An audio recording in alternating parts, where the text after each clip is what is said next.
نحمدہ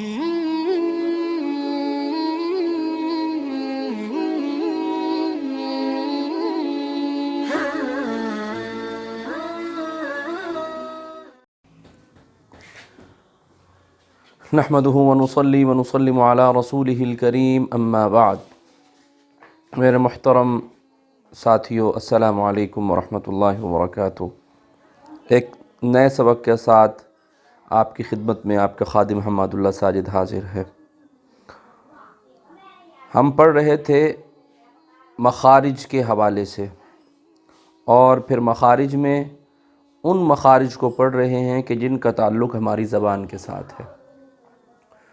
اس سے پہلے سبق میں ہم نے یہ پڑھا تھا کہ مخرج نمبر 5، مخرج نمبر 6 اور مخرج نمبر 4، یعنی 4، 5 اور 6 مخرج ہم نے پڑھا تھا۔ کہ ایک تو ضاد کا مخرج ہم نے پڑھا، اور اس کے علاوہ ہم نے لام کا مخرج پڑھا، اور ہم نے نون کا مخرج پڑھا۔ یہاں آپ سے ایک بات عرض کر دیتا ہوں کہ لام، نون اور را، لام، را اور نون، یہ جو 3 لفظ ہیں ان کا ایک ہی مخرج ہے۔ ان تینوں لفظوں کا ایک ہی مخرج ہے، اور وہ کیا ہے کہ ہماری جو زبان کا کنارہ ہے، یہ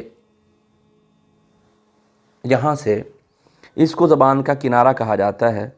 یہ کنارہ جب اوپر والے جو دانت ہیں ہمارے، اب وہ 4 ہیں یا 3 ہیں، جتنے بھی ہیں، اوپر والے یہ دانت ہیں، یہ ان کی جڑ یا ان کے مسوڑے، یوں سمجھ لیجئے کہ زبان کا کنارہ اوپر والے جو یہ دانت ہیں ہمارے، ان کی جڑ میں یا ان کے مسوڑوں کے اندر جب لگے گی ہمارا یہ زبان کا کنارہ، تو اس سے ہمارے 3 لفظ ادا ہوں گے۔ کون سا؟ ایک لام، را، را، نون، لام، را، نون۔ تو مخرج نمبر 6 اور مخرج نمبر 7 نہیں، مخرج نمبر 5 اور مخرج نمبر جو 6 ہے، مخرج نمبر 6، وہ ہم پچھلی ویڈیو میں پڑھ چکے ہیں ہم، تو یہ میں نے تھوڑا دہرا دیا ہے۔ آج ہم نے مخرج نمبر 7 پڑھنا ہے، اور وہ آج آپ کو بتلا دیا ہے۔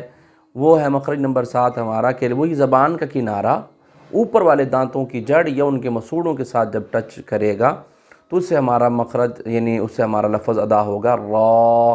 تو آج کا یہ ہمارا سبق ہے کہ را کہاں سے ادا ہوگا، کہ زبان کا کنارہ اوپر والے دانتوں کی جڑ کے اندر یا یوں سمجھ لیجئے مسوڑوں کے اندر جب لگے گا تو اس سے یہ ہمارا لفظ را ادا ہوگا۔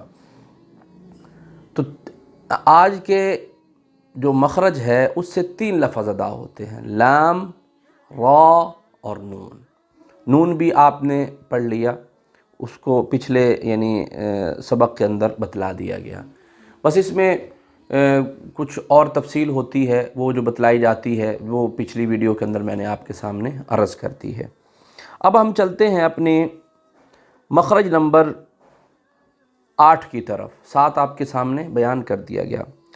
مخرج نمبر 8 جو ہے اس میں یہ ہوگا کہ ہماری جو زبان کی جو نوک ہے، ایک تو میں نے ابھی زبان کا کنارے کا لفظ استعمال کیا، اب جو لفظ استعمال کر رہا ہوں وہ ہے زبان کی نوک۔ زبان کی نوک کیا ہے؟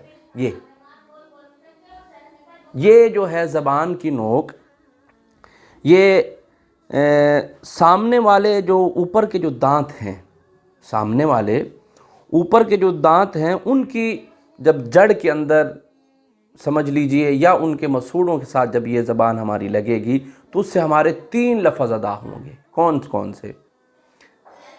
تا، دال، قا۔ اس سے ہمارے اس مخرج نمبر 8 بھی ہمارا کلیئر ہوا کہ مخرج نمبر 8 سے ہمارے 3 لفظ ادا ہوں گے، کہ زبان کی جو نوک ہے وہ اوپر والے دانتوں کی جڑ کے اندر لگے گی۔ جڑ کہاں ہے؟ یہ آپ ذرا خود چھو کر بھی دیکھ لیں اس کو، یہاں یہ ہماری جڑ ہے، اس کے اندر آپ کی زبان کی جو نوک ہے یوں جا کے لگے گی، تا، دال، قا، تا، دال، قا، تا، دال، قا۔ تو مخرج نمبر 8 بھی ہمارا جو ہے وہ کلیئر ہوا، ایک تو 7 پڑھا ہم نے اور مخرج نمبر 8 بھی ہم نے پڑھ لیا۔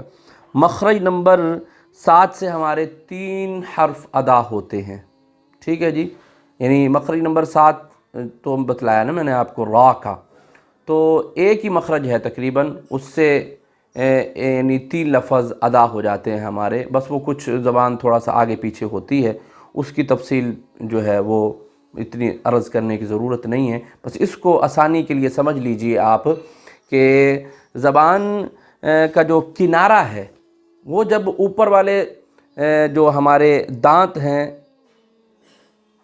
ان کی جڑ یا ان کے مسوڑے، یوں سمجھ لیجئے، ان کے اندر جب لگے گی ہماری زبان تو اس سے ہمارے 3 لفظ ادا ہوں گے، لام، را اور نون۔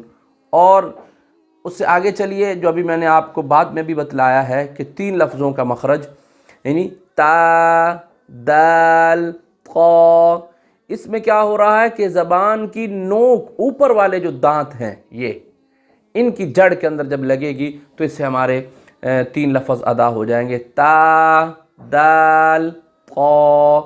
قا کے اندر تھوڑا سا یعنی اس کو موٹا کر کے، پر کر کے اس کو ادا کیا جاتا ہے۔ تو مخرج نمبر 8 ہمارا مکمل ہو گیا، زبان کے مخارج میں سے 8 مخرج جو ہیں وہ ہمارے ادا ہو چکے ہیں۔ اب ہم چلتے ہیں اپنے مخرج نمبر 9 کی طرف، اور مخرج نمبر 9 جو ہے اس کا تعلق بھی ہماری زبان کے ساتھ ہے کہ اس سے کون سا لفظ ادا ہوتا ہے۔ آسانی کے لیے یوں سمجھ لیجئے کہ یہ جو زبان کا سرہ جو ہے نا، یہ نوک، یہ سامنے سے زبان کا سرہ جو ہے، اب اس کا جو مخرج بتلایا تو یہ جاتا ہے کہ بھی زبان کا یہ جو سرہ جو ہے اس کا، یہ اوپر والے جو دانت ہیں یہ ان کے اندرونی کناروں سے لگے تو تب یہ ہمارے 3 لفظ ادا ہوں گے، کون سے؟ سا، ذال، سا، ذال اور وا، یہ 3 لفظ ادا ہوں گے۔ لیکن یہاں محترم میرے ساتھیوں، آسانی کے لیے حضرات قرۂ کرام یہ بتلا دیتے ہیں کہ آسانی اس میں یہ ہے کہ آپ تھوڑی سی زبان جو ہے وہ اوپر اور نیچے والے دانتوں کے درمیان میں لے آئیں تو اس سے آپ کے 3 لفظ آسانی سے ادا ہو جائیں گے۔ کون سے 3 لفظ اور کیسے ادا کرنے ہیں؟ یوں دیکھیے کہ آپ ان کو سمجھ لیجئے کہ آپ کے نیچے والے دانت ہیں اور یہ آپ کے اوپر والے دانت ہیں، تو آپ یہاں یوں لائیے، اپنی زبان کو تھوڑا سا باہر نکالیے، ذال، سا اور وا، ذال، وا، سا، ذال، وا، سا، سا، سا، ذال، وا، وا۔ ذال جو ہے وہ موٹا نہیں ہوگا، ذال، لیکن وا جو ہے اس کو ذال کی نسبت تھوڑا سا پر کر دیں گے اس کو، وا، ذال، وا۔ تو یہ ہمارے آج کے یہ مخرج، یعنی یہ مخرج نمبر 9 بھی ہمارا کلیئر ہوا کہ اس میں کیا ہے کہ زبان کا جو سرہ ہے، زبان کی جو نوک ہے وہ سامنے سے اوپر اور نیچے والے دانتوں کے درمیان میں تھوڑا سا لا کے تب یہ آپ جو ہے ان لفظوں کو ادا کر سکتے ہیں۔ اب چلتے ہم آگے اپنے مخرج کی طرف کہ وہ مخرج ہمارا کون سا ہے اور اس سے کون کون سے لفظ ادا ہوتے ہیں۔ اس میں یہ سمجھیے کہ پھر وہی بات آ گئی کہ زبان کی نوک ہوگی، زبان کی نوک ہوگی، اور یہ ہمارے جو